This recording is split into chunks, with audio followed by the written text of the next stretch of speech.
morning, good afternoon, good evening, good vibes, good energy, good people. It's your boy Mickey Fenty, aka Mickey Made It. If you're new to this channel, you know what to do to this channel. Subscribe right now. Also, if you want to support my brand, ding, ding, ding, ding, it's inspiredbydreams.shop, and you guys can go check it out. I got a lot of new drops out there. You guys can really dress outside of the box and add a piece to your closet. Okay, today's episode, we're talking about Mexicans versus Central Americans, just their cultural divide, and some of their similarities. Let's get it.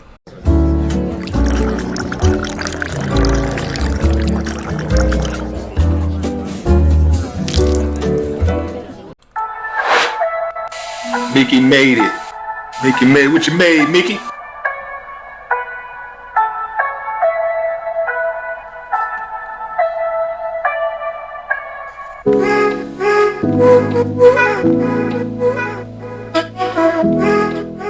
I feel offended that people call me Mexican and stuff because I'm not Mexican. I'm not Mexican. My nationalities don't have the same cultures. We speak the same language. We have different dialects. We don't eat the same food. We don't eat the same nothing. Call a Nigerian Ghanaian. Call a Haitian Jamaican. Call a Jamaican a Haitian. Call Guyanese a Trini. And you tell me how they gonna feel. You tell me how they gonna feel. And not only do y'all and stop playing with me, because y'all know that I'm not Mexican. And y'all do that to irritate me. And not only do y'all don't call me a Mexican, y'all call me a dirty Mexican. So of course I'm gonna defend myself every single time. I love me some Cardi. You guys do it. You're not gonna keep erasing my nationalities. You're not gonna keep erasing how I am. And first of all, I never in my life growing up did I ever heard anybody call me a Mexican. So it's like, well, how the fuck? When I was coming up, y'all wasn't calling me that, but now y'all do call me that. Okay, so I have a question. My bestie, she works at a restaurant. She works in a Mexican restaurant.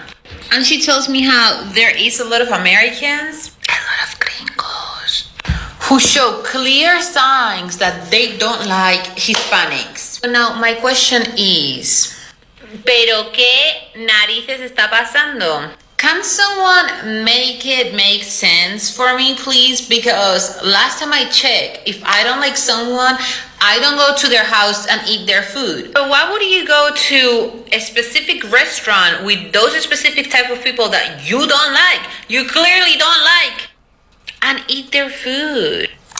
And before people jump on the hating Latino train, let's not do that. Let's not start jumping on the we hate Latinos train.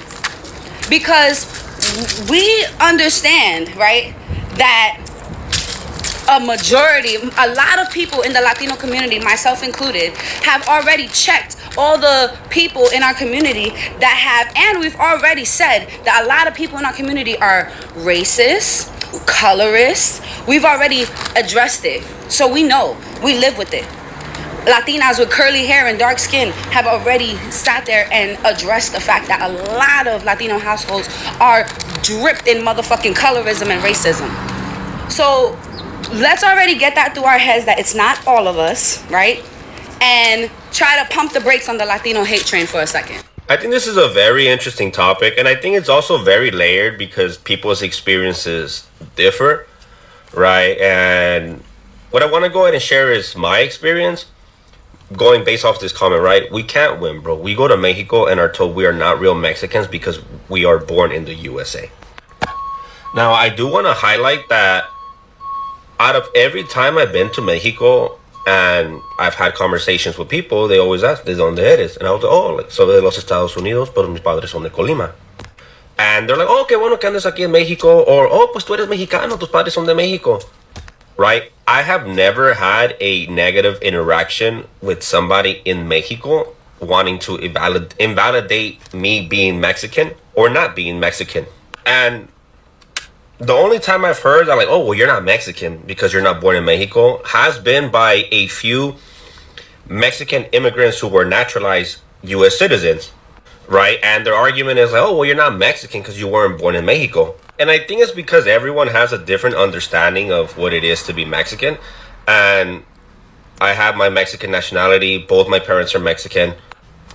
So I am Mexican. But that's why I also say Mexican American, depending on who I'm talking to, because I am Mexican American. I understand that I wasn't born and raised in Mexico, and when I add that Mexican American, I feel that that denotes that experience, right? But one thing I've come to learn is that even within Mexico, everybody's experience there is always going to be different depending on social class, economic class, depending on political affiliations, depending on cultural identity, right? So sometimes taking one negative experience that you have in Mexico and applying it to the whole country is sometimes a bad thing because you're just generalizing off of it, right? And I'm blessed to have had positive experiences with that, and that's what I choose to hold on to. Because negativity is gonna exist anywhere, whether here in the USA or whether in Mexico, and at the end of the day, like any negative shit, me vale madre. They sounded like. ¿Qué lo que? Yo debo venir. Now I'm going to give this creator the benefit of the doubt because they seem pretty young, and I know that when I was in my early 20s, I hadn't unpacked, my Mexican conditioning, but just noticing the differences between Mexican Spanish and Caribbean Spanish, and saying Mexican Spanish is intelligible and Caribbean Spanishes are not intelligible is actually rooted in anti-Blackness. Now let me explain. And don't harass this creator. This is just for edification. So if we were to apply this argument to English, let's say someone from Ohio, right? And I just say Ohio because, Midwestern English, at least according to like broadcasting standards, is considered the most neutral American accent, or, like the standard for American English, right? Okay, let's say someone from Ohio got on here and started talking about how weird Southern English sounds, but the only examples they used were AVE, or AAVE, African American Vernacular English, right? We would immediately identify that as a microaggression that is rooted in anti-Blackness, right?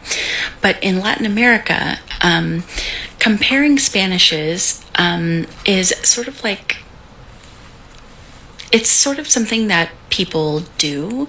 I think in recent generations, we've been able to start clocking that as an extension of anti-Blackness, but it's a little bit different because of our histories of mestizaje. So in Mexican identity specifically, mestizaje is the improvement of the race, or the gradual sort of dilution of Black and Indigenous blood, right? With the intermarriage with, white Spaniards, criollos, mestizos, and for those who lived in the north, there's like another layer to it, right, which is informed by border politics, so intermarrying with German and Irish immigrants who settled all along the borderlands, right? So what mestizaje does, it's not just about the dilution of the race, but it's also about class mobility, which means that there is an assimilationist bent to what it means to improve oneself. So you're not just lightening your skin, you're lightening your whole way of being in the world, which means like more proper Spanish, manners, etiquette, education, educación, right? And that, really manifests in what is considered like a proper way to speak. So Mexicans, because we are overrepresented in U.S. conceptions of what it means to be Latino, our Spanishes, the way that we present, right, creates this imaginary of what Latinidad is, what it sounds like, what it looks like, etc., which tends to erase Afro-Latinos, Afro-Indigenous folks, and Indigenous people in Latin America, right? And it also manifests as ways of like policing other representations of Latinidad. And one of those ways that, mestizos specifically, us, right, mixed Indigenous and white folks, is through policing Black and Indigenous influences in Caribbean and Central American Spanishes, Now, Mexicans are not the only ones to do this. Colombia has gone on record to say that their Spanish is the most neutral, the most correct, and the standard for Latin American Spanish, which is hilarious because when I hear Colombian Spanish, I'm like, that's regional as fuck. And also, this is what Spain does to us, right? The Royal Academy of Spanish, or the Academia Real de Español, they're constantly correcting Latin American Spanish and slang and neologisms. They recently came out against the word Latinx, which actually doesn't matter because the word Latinx is rooted in queer, trans, and feminist refusal of the universal masculine. Literally, Latinx punks would go through with a Sharpie and X out the O in Latino in refusal of gendered language. Short history of the word Latinx. Anyway, back on topic. But this kind of policing of Spanish is always top down, right? And so when we're looking at Caribbean countries, the Dominican Republic and Puerto Rico specifically, we're looking at Spanishes that have evolved because of their histories of slavery, their large Black populations, as well as just their own regionalisms, right? And sometimes language evolves in ways that are not connected to culture at all, but connected to climate. So in tropical climates, syllables, languages evolve anyway, but syllables get dropped. Because of those dropped syllables, the cadences and, enunciations become a lot more rolling. Sometimes it has to do with literally the density of oxygen and humidity in the air. Lots of things affect the pronunciation and cadence and density of a language. And that doesn't even take into account the fact that Mexican identity is not only shaped by mestizaje, but decades of very conservative, social politics, from the 1960s, with the ban on rock and roll to the PRI party, which until very recently was in power. So Mexican identity, aside from mestizaje, because of Catholicism, machismo, conservatism, and just this sort of class striving, can take on this oppressive sort of way of judging other Latin Americans as incorrect, vulgar, corriente, low class, uneducated, etc., etc. So as Mexicans, when we encounter a Spanish or a pronunciation or a cultural expression of Latinidad that makes us feel othered or confused or we don't understand what's happening, that is actually an opportunity for us to unpack our just centuries of anti-Blackness and anti-indigeneity, and how it manifests in language and social conditioning. So enjoy this Bad Bunny album. If you feel bewildered by the language, that's great, that's good, you're growing. Hope that helps. You are a white tea Mexican with many ethnic backgrounds. You are a Spaniard. All right, let's talk about this because this is very interesting. Okay, so right off the bat, the only people who have ever called me a Spaniard are Mexican Americans. I've never had somebody from Mexico call me a Spaniard. Eres español. Never. And second, I'm not Spaniard. Soy Mexicano. My birth certificate says Mexicano, Estados Unidos Mexicanos. I don't know a single person from Spain. I've never been to Spain. I have no interest of going to Spain ever. None of my family is from Spain. My family has lived in Durango, Mexico for generations. And I guarantee you, if I go to Spain, they're not going to be oh, eres español, yeah, welcome. No. They're going to treat me like a Mexican. And you know what? When I go to the US, you think people from the US see me as a Spaniard? Oh yeah, that guy, he's Spanish, he's from Spain. No, they see me as a Mexican. Like, yeah, you know, I'm sure my DNA has some European ancestry, whatever, but soy mexicano, bro. I'm Mexican. Soy 100% mexicano hasta el tope, bro. So, no, I'm not Spaniard. I do not claim Spain. Spain doesn't claim me. I guarantee you, if I go to Spain, they're not going to treat me like a Spaniard. But anyways, guys, let me know what you guys think. I feel like there's gonna be an eternal feud between Mexicans from Mexico and Mexican Americans. But I'm not one to decide who's more or less Mexican. But I am here to tell you that there is some stark differences. And here are some examples. Number one is language fluency. Most Mexican Americans are not fluent in Spanish. Almost every Mexican American that I know personally either doesn't speak Spanish or speaks some sort of Spanglish. Not to say it's a bad thing, it's just the culture. Second is style. And this one's really hard to explain. I don't want to make anybody mad or offend anybody, but the best way I can explain it is Mexicans never go out of the house without being dressed, hair done, makeup done, looking very clean, very polished. Mexican Americans tend to look a little bit more casual. They don't really dress up to go to the grocery store or to run errands. It's more of a special occasion kind of thing. Third is that Mexicans from Mexico tend to be a little bit more conservative, whereas Mexican Americans tend to be a little bit more progressive.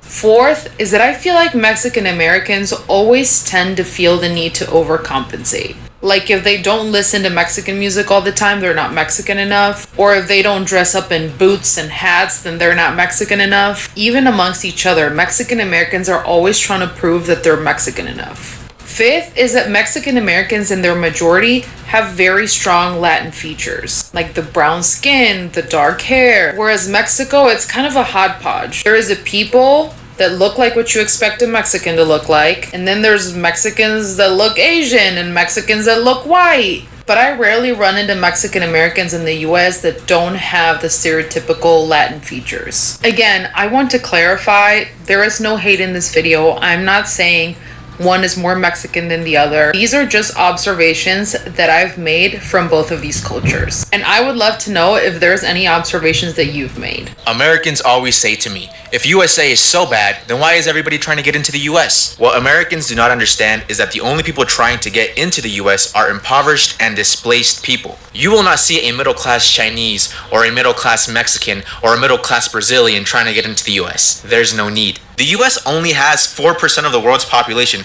That means that 96% of people on Earth do not live in the US, do not want to live in the US, and have no need to live in the US. More Mexicans are coming back to Mexico than going to the US, according to the Pew Research Center. I mean, just look at all the Americans that are actively trying to leave the US. Like they say, the American dream is to leave the US. A lot of countries like Venezuela and Cuba are indirectly poor because of the US, all the sanctions and all the embargoes. And then people from the US complain that all Venezuelans and Cubans are coming into the US. But to be fair, the US does give out a lot of handouts. And to be fair, I personally think that the US cares more about other people from other countries than its own citizens. But that's a conversation for another day. But yes, dear Americans, not everybody is trying to get into the US. Most of the world is okay without the US. There's an entire existence outside the US, guys. But there you have it, guys. The only people really trying to get into the US are poor and displaced people.